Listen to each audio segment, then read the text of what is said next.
Hello and welcome to The Rising, a podcast where we delve deep into everything related to Freemasonry and particularly, but not limited to, Freemasonry governed by the United Grand Lodge of England under the District Grand Lodge of Madras. This is episode 5, and today we are honored to host Right Worshipful Brother Dato Jayaraj Ratnaswamy, the District Grand Master of the District Grand Lodge of the Eastern Archipelago. Covering the 4 countries of Singapore, Indonesia, Malaysia, and Thailand, the district is quite possibly one of the largest districts under the United Grand Lodge of England. In this episode, I asked Right Worshipful Brother Ratnaswamy about his journey through Masonry and about the nuances and characteristics of a district so varied in culture and geography. Right Worshipful Brother Dato Jayaraj Ratnaswamy, thank you so much for doing this for us and being there at our 5th episode of the podcast. It is an absolute privilege. Perhaps we could start by telling us how you came to join Masonry. That would be a lovely place to start. That's a very interesting question, actually. Essentially, it started with my wife's uncle inviting me for a ladies' night. I didn't know it was a ladies' night to start with, but he just invited me for a function and he told me it's a formal function. So get the jackets on and stuff like that. And I went along with my wife. And, well, at that time I didn't know about it, but it was actually the lodge building and they were having the ladies' night. I didn't quite know anything about that, and it was a very nice evening, wonderful evening. And off I went after that particular function. And some weeks thereafter, he called me up and he said, can you come for an interview? So I asked him, I said, Uncle, what interview are we talking about? He said, no, just make sure you wear a jacket and you just come for an interview. So there I went for my interview, not knowing what interview it was all about, and that's how it started. They asked the usual questions. Of course, they asked whether I knew anything about Freemasonry, but to be honest, having spent many years in the United Kingdom and the likes, I didn't have a clue about Freemasonry at all. I didn't know what it was, who was involved, nothing. I didn't even know such an organization actually existed. We hear about social organizations like Rotary and the likes because I've been involved in Interact and Rotary and stuff like that. I can understand that. But Freemasonry, no, absolutely there's no idea at all. So it was an interesting start, so to speak. But then, having said that, if you remember in the old days, that's how it worked. Nobody told you what it was. These days we actually, get candidates to come along and we'll explain to them and things like that before they actually come in for the formal interview. In the old days, that was not to be. They go by the old saying, he must ask first. It's not for the Masons to ask whether you are. The person must be interested and he must ask. That's how it went on for many years. I mean, I've been in it now for about 36, 37 years. For many years, that's how it was. And like I said, when you talk about my introduction to Freemasonry, that's what it was, with absolutely zero. But that's very interesting. So when you called in for your interview, not only did you not know what Masonry was, you didn't even know what you were going in for. I mean, it was a surprise interview. Absolutely not. So walk us, if you may, walk us through your feeling at that point in time when you went. Remember any of that? So essentially, I went there basically putting my trust in my uncle. I mean, I know him to be a very nice man, good person and all that, and quite an influential person in society. So if he was going to introduce me to something, I believed that it would be something good. So at the interview, it was the only questions I could generally answer were the general questions. Do you believe in God? Yes, I do believe in God. Things like that. Do you do charity work and that kind of stuff? But anything remotely close to, do you know anything about Freemasonry? My answer was no. Which is essentially the truth. But clearly you're willing to learn as you go through, because I mean, look at where you are today, and it must have been a wonderful journey, but you were at that point willing to go through the Freemasonry bit, even though you weren't. Correct, because one of the things is at the interview, in the old days when they had the interview, it was relatively formal, so to speak. Everybody was, the committee, The persons at the committee meeting were all well dressed, and I recognized some of them being so and so in town. So it made me feel like, this must be something, my uncle is involved in. So, okay, let's run with it. And that's how it went. And which was your mother lodge? My mother lodge is called Negri Sembilan Lodge, 3552 Indian English Constitution.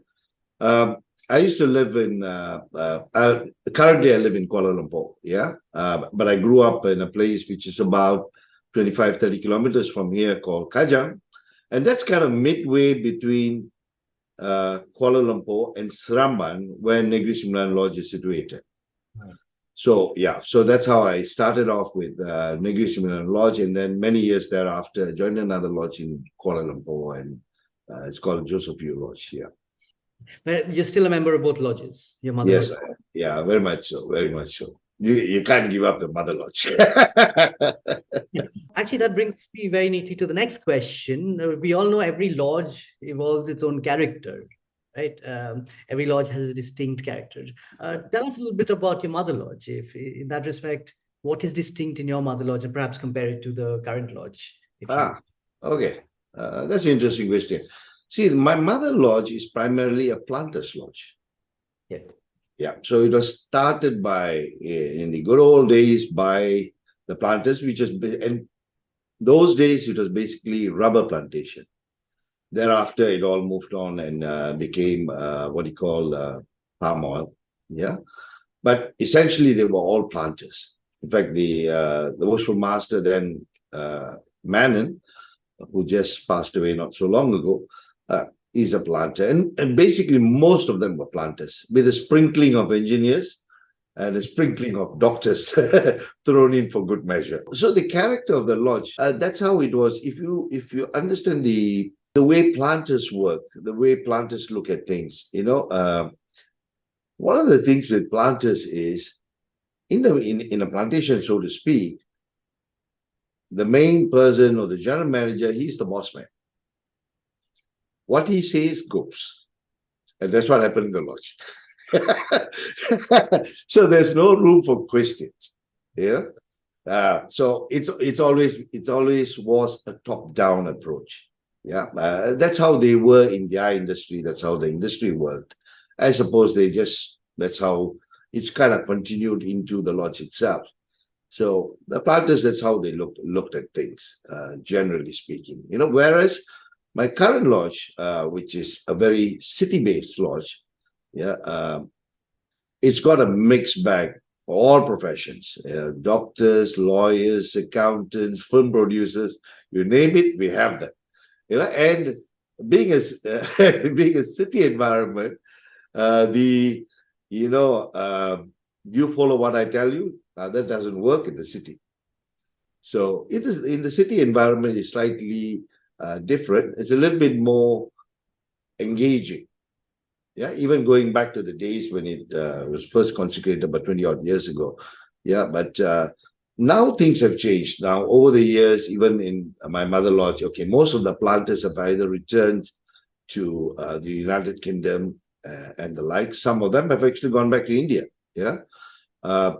The character has now changed a little bit because a mixed bag of professions at the lodge. So it's kind of both the lodges now have got very similar, although some parts of it are distinctively different. If you understand the mentality of country lodges as against city lodges.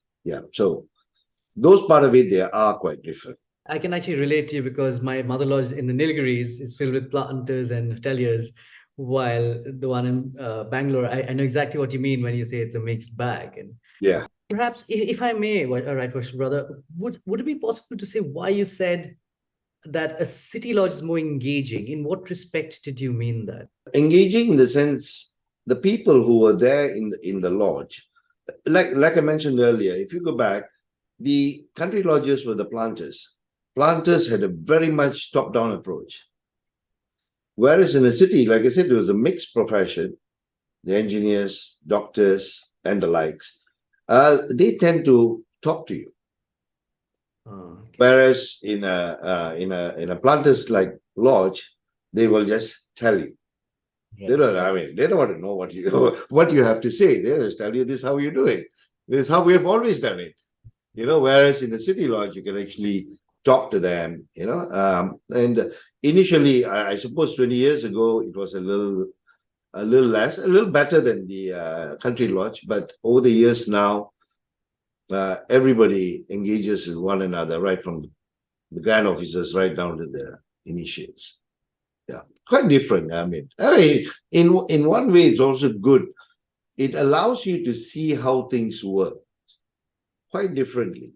But this is how my lodge in Kuala Lumpur is. But if I go to Singapore, it's also a city. But the culture in the Singapore lodge is very different from the culture in the Kuala Lumpur lodge. It's quite different from the culture in the Bangkok lodge. They're all different. In that sense, it's always very nice to visit. When you visit the various lodges in the different cities, you will find it's all different. It all boils down to the composition of the members in the lodge. And they will drive the character of the lodge. Right. And that's how it works. So I can't tell you the two city lodges will be the same. They never will be.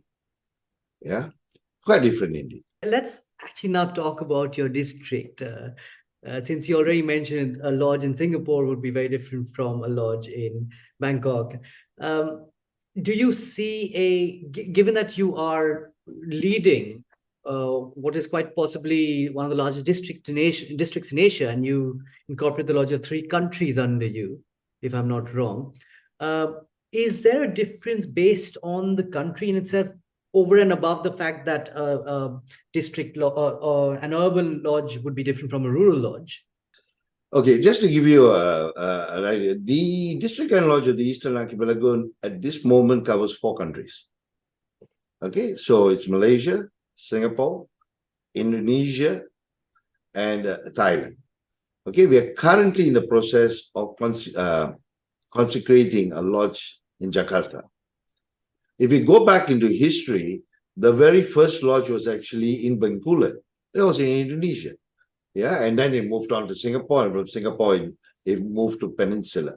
So we actually cover, I think, if I'm not mistaken, in terms of geographical area, we are the largest district. Yeah. In terms of, to just give you an idea, roughly, the furthest lodge that I have to visit is about 3.5 hours by flight. You probably can reach Malaysia by then, from where you are. Exactly. Then that's the distance we cover. Okay, coming back to what you were asking. Yes, all 3 countries have got different cultural backgrounds. Yeah, primarily cultural backgrounds, not religious background. Thailand, you will find the composition of the lodges in Thailand, it's primarily driven by the Caucasians. Okay, many of whom have retired from England and various parts of Europe, and they have then decided to move over to Thailand and live their twilight years. Malaysia, as like I said, the country lodges may be different from the city lodges, but having said that, we have a major cultural issue, which is also tied into religious issue, is the Islamic effect. We have that to contend with in Malaysia. Yeah, Thailand, like I said, is primarily driven by the Caucasians. They've got a sprinkling of local Thais. Yeah, but we have got 3 lodges there: Phuket, Pattaya, and Bangkok. Yeah, but mainly it's of European descent. Now you then come across to Malaysia. Malaysia, we got your 3 primary races. Yeah, you got your Indians, Chinese, as well as the Malays. Yeah.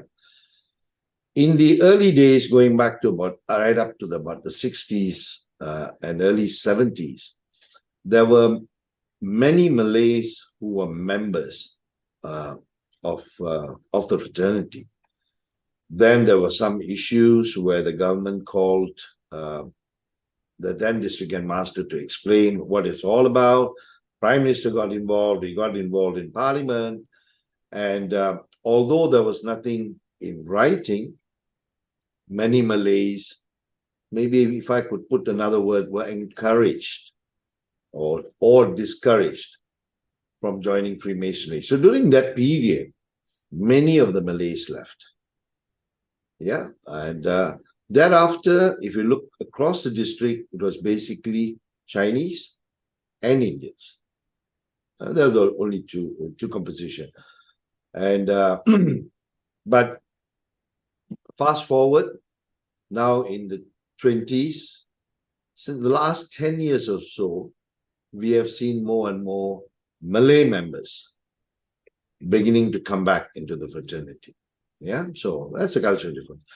Singapore, again, while Singapore has got the three primary races, Malay, Chinese, and Indian, we don't see many Malay members, but in Singapore, you have a lot of what we call transit members. Okay, when I say transit members, many of them are Caucasians. Many people come to Singapore for the working environment. Okay, they come there, they are there for 3 years, 5 years. So that's why we call them transit members.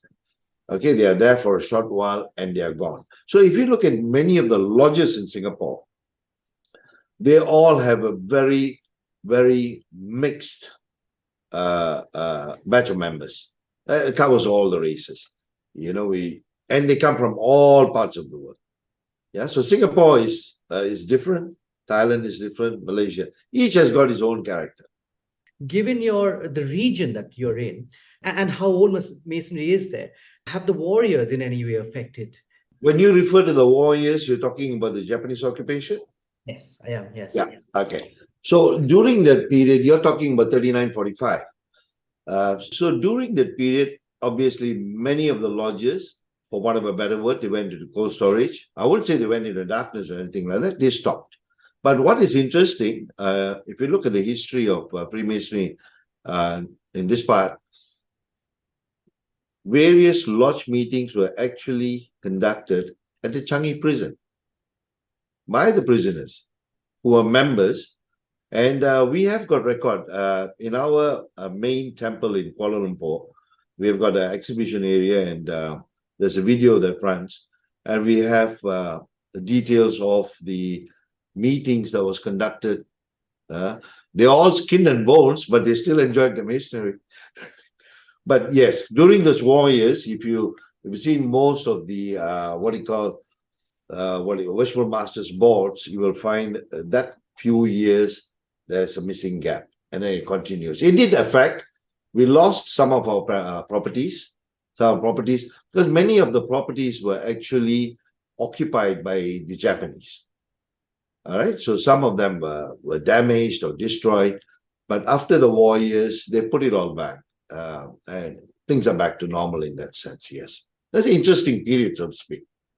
I believe there was one incident I was reading where after the war, one of the internment camps were closed.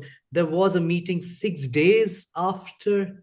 Well, I'm not surprised at all, But I mean, when you look at things like that, one thing that really strikes me is their interest and their dedication of the members in those days, Like, even being in prison, they still wanted to hold their meeting, And in the old days, between Singapore and Malaysia, there was no causeway, right? So we have, for example, Malacca. Meetings being held in there's a lodge called Lodge Elliot in Malacca, and the members from Singapore will actually take a boat, sail across, then they will jump onto bullock carts and travel down the roads. Serious, and they will actually go for the meeting. Even in Kuala Lumpur, in the early days, the meeting was held in not too far. It's about 20 odd kilometers, called Klang, and of course, there was no proper roads. So they'll jump on the bullock carts and they will go for the meetings and back. Same way in Borneo, when there's one a lodge called Beaufort Lodge up in the hills. They will go in this little slow train, which still goes on today. But that's how they took it, and they will travel. Some of them travel a day, some of them travel 2 days just for the meeting. Unlike the many brethren now, if you tell them more than half an hour, they think it's too far. So, Right Worship Brother, in the same way, while we've spoken about the scope of your district, what must administration then be like? Given your position, you're best placed to see top down. Yeah. What must administration be like under the district? I mean, how humongous is the endeavor? In that sense, I've been lucky. I've actually, inherited a well-structured administration and team. Yeah. So basically, we have, at this moment, we have our main office, DGLEA office in Kuala Lumpur. We also have an office in Singapore. All right. Most of the records, our secretaries are all based in Kuala Lumpur. And we have permanent staff. Right. At the moment, we have, I think, about 6 permanent staff. The district grand secretary is always there. The assistant is always there. And we have now established, to run a district like that with its many facets, we have got a whole string of committees. Right? Starting, the common one that's always been there is Board of General Purposes. Then you have the Board of Benevolence, and now we have got a whole host of boards covering everything from your membership to your preceptors, communications, the works. So we have a team, and I think in some ways COVID was good because it taught us how to meet virtually. So pre-COVID, all these meetings were physical, and given our geographical spread, it is quite difficult. So very often they will meet once in a quarter. They will all have to fly down to whichever city they're talking about. These days they have it all on Zoom, and with that came the possibility that now, as far as the committees are concerned, I can appoint members all the way from Thailand all the way down to Singapore. Previously, because of this distance, they tend to get people close. Like, for example, if the DGM is from Kuala Lumpur, he'll try to keep as many people from Kuala Lumpur as. So people out of town may get left out a bit. So with the COVID and the advent of all these virtual meetings, it is now we have got them all over, and that is also good. It gives them all participation. They're all part of the district. They feel part of the district. In the past, they only turned up for the half-annual communication or the NCOM, and that's about it. Today, we get them meeting all the time. So it is good in that way. Yeah. So administratively, it's okay. Once the structure is in place, I just say it runs autopilot. Although you have to keep an eye on what's happening. At the end of the day, your neck is on the chopping block anyway. So, given the structure, given the jurisdictions involved and the dynamics involved, i.e., there are 4 countries now, does this particular district need a slightly different or tweaked structure for administrative purposes? We need, because each of the countries, you deal with it separately. Right. Each of the country, because just give you an idea. Now, the legal system for associations is different in each of the countries. All right. So Indonesia has got its way of doing it. Thailand's got Malaysia and Singapore. All of them are different. So you need to deal with it separately in the manner they require. Now, Singapore has got they've got their own structure, their own styles, their own timelines. Thai has got their own. Malaysia has got its own. So yeah, to answer your question, we have to tweak it all the way. Each country has got to be dealt with differently. Yes. And does that lead to hierarchies in each country, and then the district comes on top of that? Is that how the administrative structure works? Not really. We have it as flat. As much as it is spread over 4 countries, yeah, we have a very, very flat structure. We don't have. I do have assistants or deputy grandmasters spread in each of the countries. Yeah. So, like for example, at this moment, I have one in Thailand. It's the first one in Thailand. They've never had one. We've always had one in Borneo, the Borneo Islands. Then we have one in Singapore and two in Peninsular Malaya. So whilst they are there, it is when it comes to the administration part of it, it is not that in each country they will refer to their own assistants or deputies, and then the deputies refer to me. No, they all come directly to me, but I will tell. So each of the deputy and each of the assistants, they have their own scope of work cut out for them.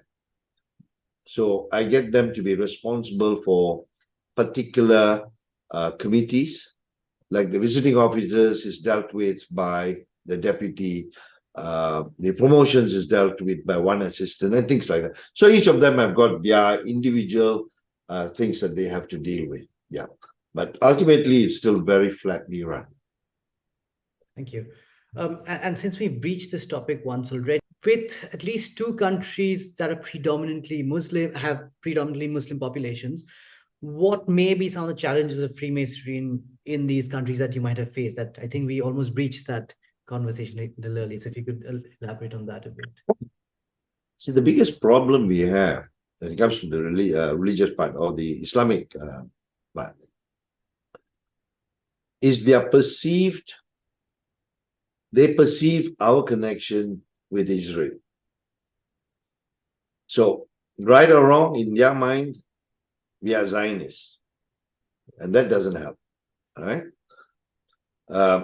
The other thing is, see, a lot of it goes down to the fact that they do not understand what we do. Because they don't understand what we do, they come up with their own ideas. They think we do a lot of conversions, right? We are converting the Muslims and things like that. So in a place like Malaysia and even Indonesia, first thing to do is we have to get the buy-in from the people and the rulers at the top. Okay, once that is done, but then you still have to deal with the rest of it. So I've been fortunate. My immediate predecessors also laid the groundwork. We have built good relationship with the police, right? Because that's one of the important things that we need to do. The religious bodies, we've had some level of success. We are engaging with the Muslims or the imams and the like. And the important thing is to get the message out that we are not a threat to anybody. All right? We are there. So in that sense, COVID was actually quite useful because during COVID, we went out there as Masons assisting anybody. So because we're non-religious, so we will have the Malays, we will have, so during that period, people came to know, oh, these are the Masons. But having said that, you'll always get the radicals who will think otherwise. But that will always be there. So this challenge will always be there, has been there, will always be there. But we'll have to try and minimize it. But you see, Rohit, let me put things in perspective. We always think that it's the Islamic guys are the ones who don't understand us. And therefore, they have this negative perception about us. What about the church? Church is no different. All right? The Catholic Church, they still have this order that Masons, if you're a Catholic, you're not supposed to be a Mason. Yeah. What's the difference with the Anglican Church? What's the difference with the Methodist Church? The mainline churches. All right? I won't touch the new churches. The mainline churches, I'll just give you an example. My own church, when one of our brethren passed away and he said, pass some money over to the church. So I went to see my own vicar.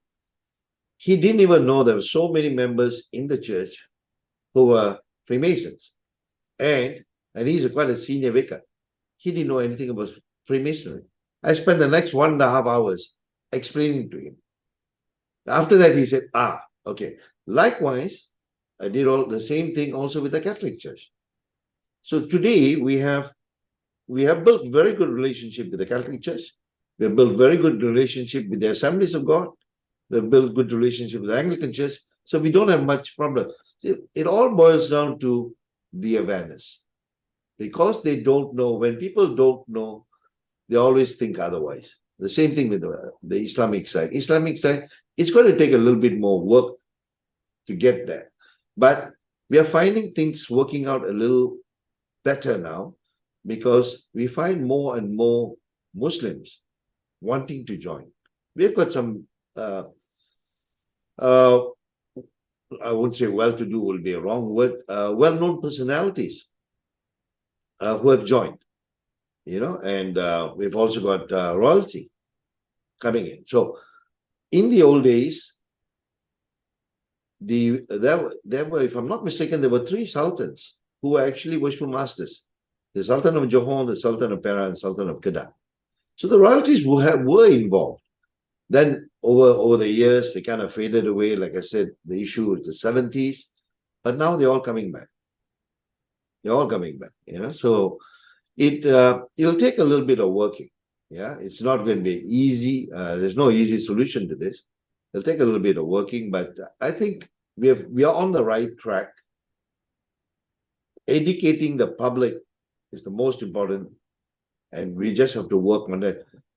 As much as we have these religious issues, maybe in the Malaysian environment, Singapore, most people don't even know Freemasons. And they are supposed to be a developed country, etc. But yeah, now Singapore is doing a lot of work. Our Masons in Singapore are doing a lot of work. They've been getting a lot of recognition, to the point they even got a recognition by the president of Singapore in a speech. So it makes a world of a difference.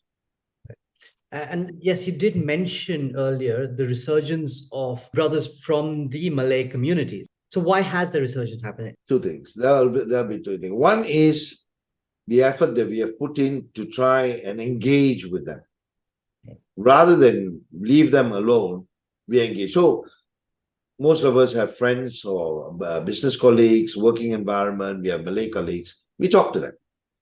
Yeah. And also there's this return of many of the Malays after their studies or working overseas. And when they are overseas, especially in England, they are in England, Australia, etc., many of them have come across Freemasonry. Then they have met Freemasons. So when they come back, they like to join. And especially when they read the literature, the fact that when you go back to the heydays from the 1800s, 1900s, many of the well-known Malay personalities were actually members of the lodge, senior judges, senior Inspector General of Police, and the likes. So when they look at all that, they're like, wow, there is this wow factor that happens. And because and slowly, once you get a group together, especially the age band, when I'm talking about the age band, you're talking about the 25s to say 40. When you get a group, when you get a few from that group, then they will talk to their friends, and it just carries on. You see, we've got, like I mentioned, during the third centenary in Kuala Lumpur, we actually put up a full gallery, which takes you from the beginning of Freemasonry in the Eastern Archipelago all right down to the end. And so all this, the sultans, the distinguished people, their photographs, everything is there. And we always have, whenever we have functions, we make sure they have to walk through that to get to the function rooms. So whenever they look, when they see that, they're like, oh, that's interesting. Then they start asking questions. And that's how we get new members. And we also now promoting, we have been doing it. We have been successful because the daytime, the properties are not used. So we encourage our brethren to actually use the temple or the dining halls for meeting purposes. So many of these meetings you're talking about the corporate type of meetings, you got the likes of the lawyers, etc., walking through, and they go, wow. And that's where it starts. So that's where, okay, going back to comfort zone, when a Malay sees that there are other Malays, he feels comfortable. That's how it is. So I must say, in the last 5 years, we have had quite a few of them. Quite a few of them are actually worship masters in the chair at the moment. Yeah, and they're very good as well. So the religious aspect of it is no longer a problem. We just have to keep working on it. I think we will be okay. Yeah. It's the people who don't understand, of course, will always have that issue. Yeah. But by and large, there is this great acceptance level. And that will stand us in good stead going forward. And do you have a more extended plan for just the younger generation in general? We have. So one of the first thing we did was we have this body called the Connaught Lodge, or Connaught Club, I must say, yeah, which is those below the age of 40. Right. So the biggest problem we had in our district was the gap between the senior members and the junior members. I think there was a spell of about 20 over years, well before me, where they didn't really do any form of recruiting or introducing Freemasonry. So there's a major gap. So we now find you have a whole lot of people in the late 60s and upwards. Yeah. And then there's a big gap. And then now we have the 30s and the 40s. All right. So what we're trying to do, so we started with the Connaught Club. So Connaught Club is basically these youngsters. See, we need to get the youngsters to meet together, do things together, either by themselves or with their partners or their wives, because they have got things in common. If they were to go and sit down with somebody who's 80 years old, yes, you can talk somewhat, but for how long? Whereas you have the younger generation, yeah, they will go clubbing, they will go this, they will do all kinds of activities, etc. So with the start of the Connaught Club, that helped. So we have we run the Malaysia part of it as regions. So we've got the northern region, central, south, and the Borneo. Yeah. So each of the areas have got a head for the Connaught Club. So he will have all these members. They are all on their own WhatsApp group. So they organize their own functions. They get together, they travel together. So when they do that, they then bring their own friends, their working colleagues. So we are then able to build on that age band, which is what is beginning to happen. So now, most of the time, we occasionally get somebody who is 60 years old joining. The oldest one we had was 82 years old, joining Freemasonry. But most of them now, you'll find that they are in the 20s, 30s, in that band. I mean, those who have kind of settled a little what as far as the career is concerned, because that's where most of the problem. And one is the career, the other one, we got to be fair, not being unfair to the ladies. The ladies of today are not the same as the ladies of yesterday, of yesteryears. So they are a little bit more demanding. So to be fair, we also have to engage with them. And I've always been pushing, by the time I took the chair, I've always been pushing this idea of family engagement. All right? Freemasonry, as much as in days gone by, it was something just what the men did. Today, I keep pushing the idea of no, we should all. So even when we have introduction nights. All right? So the various regions will organize and the various lodges will take turns doing an introduction night once in every 2 months or so, where you get potential candidates, their partners, friends, etc., etc. Some senior brethren will explain, they will take them through, take them to the temple, answer questions. But we always try to tell them, bring your wife, bring your partners. Because if you can get a buy-in from them, you're sold. We've got members where, they come and tell me, now that wife knows what's happening around, she's asking me, why are you not going to lodge today? Things like that, things have changed.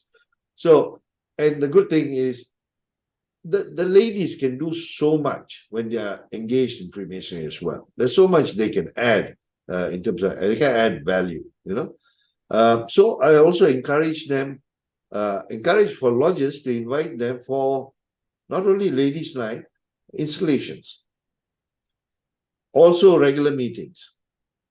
Installations, why I find it, of course, when I first started it, I had a lot of objections, but we just try to get it through. What is very nice is to see all these ladies, and more particularly the new worshipful master's wife, looking at the husband standing on the chair and all the brethren toasting him. I have seen it brought tears to the eyes of the worshipful masters. So that engagement, and they feel proud. The wife feels proud, Likewise, even the more elderly children, I'll ask them, bring them along, bring the family along.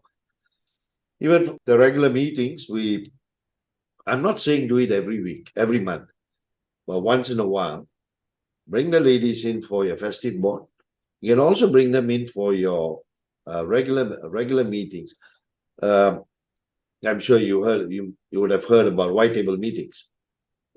So they also do that. So it's nice to engage with them. And that happens, not only they are part and parcel of the Masonic community, amongst themselves, the ladies have also got a group going.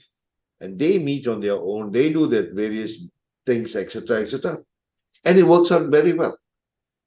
So you got the younger people coming through, the ladies being taken care of. So it becomes a full, I would like to look at it as a wholesome approach. If I might just explore that Connaught Club concept, it's like an interface between Masons and the outside world in order to find a meeting place for them to. Correct. Yeah, it is. At the end of the day, why should we cut off the outside world? For example, just to let you know, our half-annual and annual convocation is coming up in June. And the theme for this year is Freemasonry in the community. It's being held in Singapore. So during our half-annual and all, the ladies always come for our annual comment, etc. This time the theme is Freemasonry in the community. So that's what we should be. I think times have changed. So now we should engage. There's so much we can do, but the people out there also need to know who we are. Because if they don't know, it sometimes becomes a little difficult. If they know who we are, they can also reach out to. See, many people don't even know who Freemasons are, and they don't even know that what Freemasons can do to help. So if they know, they will know how to reach you. And we can take it from there. Sounds wonderful. So in that sense, just one last question, right, worship brother. If I may, it's become somewhat of a tradition in this podcast, and our listeners really look forward to this. Could you tell us a little bit about your festive boards in your district and what goes on there? We'd be very interested to know about the brotherhood. Okay, what happens? Besides a lot of drinking and eating. Let me just give you a little idea about, say, a festive board after the first degree. All right, in my lodge in particular. All right. Of late, we have just started this idea of, in a festival, most of the time it's formal sitting. All right. You either have your legs, or here we also do round tables. Okay. To break this tradition of senior Masons, and more particularly the grand officers, who always insist and they say they have earned the right of sitting in the top table. To break that, I've got them all out of the top table. Now all grand officers are expected to sit with the brethren. I actually learned this from our previous program master. He's the one who told me. When he attends lodge meetings, he said, even as a program master, he does not sit at the top table. He sits with the brethren. Likewise, I've told our grand officers, there are obviously in the beginning a lot of objection, as expected. But over time, there has been a fairly good level of buy-in. My idea of them being out of the table, out of the main table, is for them to sit with the brethren, understand the brethren, especially the junior brethren. See, one of the big problems we had in the past, the senior brethren do not talk to the junior brethren. They are always by themselves. So when you join Masonry, you suddenly find you're in a company of people who don't want to talk to you. And I always keep telling the brethren, it is easier for you, the senior brethren, it's easier for you to talk to a junior than for a junior to come and talk to you. So talk to them. So if you sit in the same table with them, you can talk to them, and then they can tell you their problems, etc., etc. So just to give you a layout of what it is, so we have the round tables, etc. So the top table will only be the worshipful master, the immediate past master, chaplain, etc. Even during installations, we get the grand officers out of there. So only whoever is the ruler's representative, and the others who are sitting there are worshipful masters on the top table. The grand officers will sit with the others. So that's the sitting. So meal-wise, we have all kinds in this country. We have the Westerns and the Asian food, etc., etc. A few different things that we do in my lodge. Good fire is something which is quite common these days. Yeah. So we do good fire. Different lodges do good fire in different ways. We do that. But one of the things we do in the first degree is we do what's called a chain. All right. So a chain is something not many lodges do. But we actually do a chain. A chain so the candidate who's initiated, he's brought into this ring, and there's an explanation that goes why that ring is there and how it works. So that's a very good one. And then there's another brother who also talks about what it is to be a Freemason. Yeah. So this happens during initiation. Right. So, and the way I've tried to do in the past, they've always said, when you go for a festive board, you sit down, don't move. Yeah. Don't move, even if you have to go to the toilet. I don't believe in that. As far as I'm concerned, when you get to the festive board, except for the time when you have to do the formal bits, which is your toast, your speeches, etc., you sit down and make sure that part is formal and is done properly. The rest of the time, feel free to go and have a drink, etc., etc. And now what we have done is, because half the time our stewards are missing. So I took the cue from London in the last January meeting, where the stewards during the what you call Grand Lodge lunch, the stewards were all wearing the collars. So now I've told our lodge, as well as now in the district, when we have a festive board of any kind, whether be it at district level or at lodge level, the stewards will wear the collar. No apron, but they will wear the collar. So we can identify them, quite easily. So that's another thing. So we do the chain, we do the explanations, we do good fire. During the installations, we always have the master song. So there are two versions of the master song. We'll do that. We now have Principal Z song. So we do a song for chapter as well. We do a song for chapter. Sometimes we have a few different things that are added on, just to create a difference. For example, if the brother who's becoming a worshipful master or whatever, he is a member of Knights Templar. All right? The Knights Templar will actually give him the Guard of Honor. Things like that. So we try to make it as, going back to what our program master, it must be fun. Right. So let's try and create the fun. Like the Scots have always had bagpipes. Yeah, they have the bagpipes.